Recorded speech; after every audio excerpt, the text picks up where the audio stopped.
Hey heroes, Jonathan here at Night Knowledge. I just saw a meme that the New World official Twitter account put out, which essentially confirms that there won't be any further delays for the September 28th release of New World. In today's video, I'm going to quickly share with you 20 reasons why I think you'll be as excited for the game as I am. Let's get started.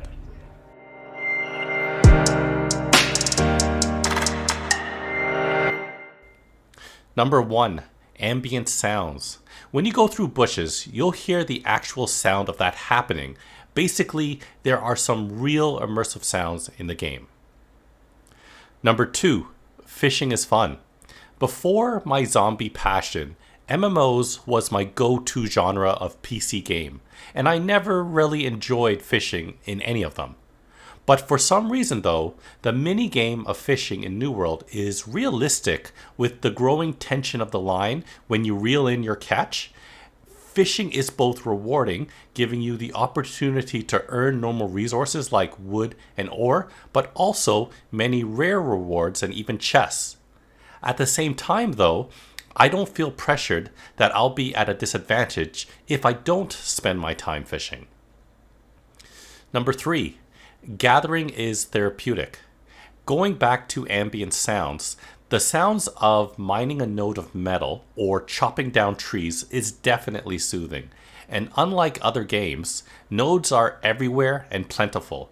So if all you want to do is gather during a specific gaming session, you can just do that. Number 4. Going up and down hills changes your gait. Once again, immersion. It definitely makes sense when you climb a steep hill, your gait changes. Same thing when you go down a steep hill, your gait shortens so you don't fall. Number 5, low fall damage. My wife and we have a running gag that in previous games, I always knew how to slide down steep hills to prevent fall damage, while she didn't, and she would always fall to her death. Unless it changes in release, you can survive a 20, 30, 40 story fall and you'll only lose like a quarter of your health. Number 6, the ability to mantle up ledges. Good news, there aren't jumping puzzles, but that doesn't mean getting to higher elevations have no purpose. Instead of walking on the ground and taking longer paths, you can climb up rocks and save a lot of time. Number 7, Autorun options. While there is no follow option like you may have seen in other games, there is still the autorun option that makes you run in a straight line. This allows you to get to where you need to while checking your map or skills. Number 8, no classes and no armor or weapon restrictions. One of the best things I love about the game is that there are so many different ways to play the game. Do you want to be a pure melee player? Okay, with what weapons? And then what armor? You can wear plate mail or cloth armor or a mix. And there are reasons why you need to think about that instead of just opting for the heaviest gear. Same thing with magic users. Armor doesn't negatively affect your ability to cast, so you could wear full plate mail if you wanted. Number 9, the ability to respec. Yes, this is usually common in most games these days, but I believe before level 20, you can respec both your attributes and your weapon masteries as many times as you'd like for free, which means your character in general is not bound to a specific playstyle. It means you can try every weapon and armor combination to your heart's content. Also, with time and effort, you can totally change the way your character plays mid and end game. Say if you're interested in using the hottest meta. Number 10, there's an unstuck button. Pretty self-explanatory. Get stuck somehow? Use the unstuck button. Number 11, you can PvP or not when you want. While a big part of the game is about PvP, so long as you don't have your PvP flag turned on, you can adventure and explore in peace without worrying about dying at the hands of someone else, and you're not restricted from any specific places that may be, say, PvP only. Number 12, you don't have to fight or quest to gain experience.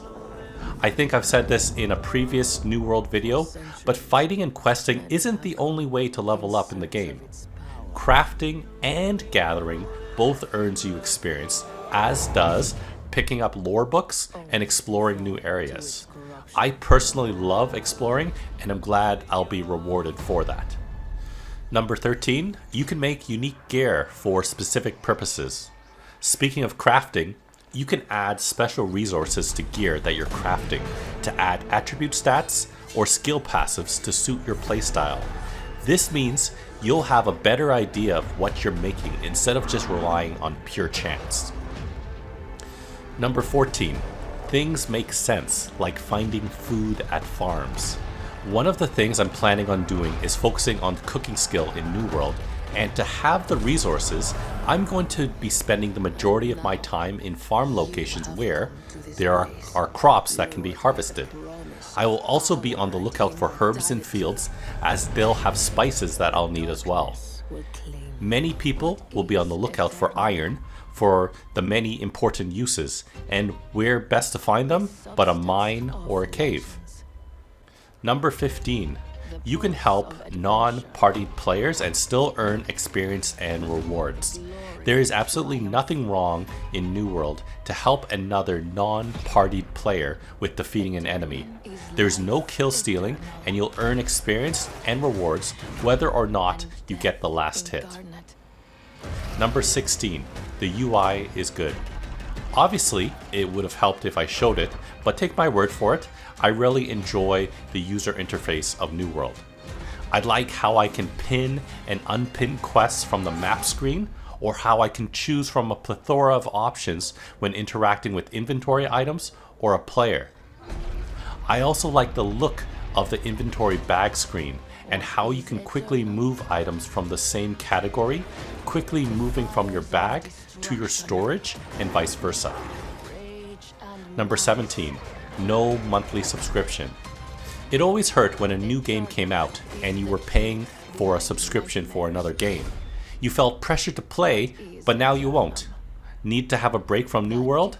Did Back 4 Blood come out on October 12th? Go ahead, play, and come back with no extra cost. Number 18. A cosmetic shop only, no pay to win. Simply put, pay to win sucks, and the online store where you can spend real money is only for cosmetics. So armor and weapon skins, items for your house, or dyes. Number 19. Being rewarded for dodging and blocking, but you don't have an unlimited amount of either. There are two really memorable things in Guild Wars 2 for me. Jumping puzzles and needing to dodge a lot in that one dungeon. Neither of which I particularly liked, even though I was good at both. You're rewarded for timely dodging and blocking in New World, but both take stamina, and you won't be able to do either indefinitely. Number 20. Crouching and crawling. Finally, you'll be able to crouch and crawl on your stomach in New World, which are both fun and for tactical purposes. So, those are the 20 reasons why I think you'll come to love New World. Let me know in the comments below what you love about the game. Check out the rest of my channel for other videos on New World, video games, board games, and other fun things. Thanks for watching, and I'll see you next time.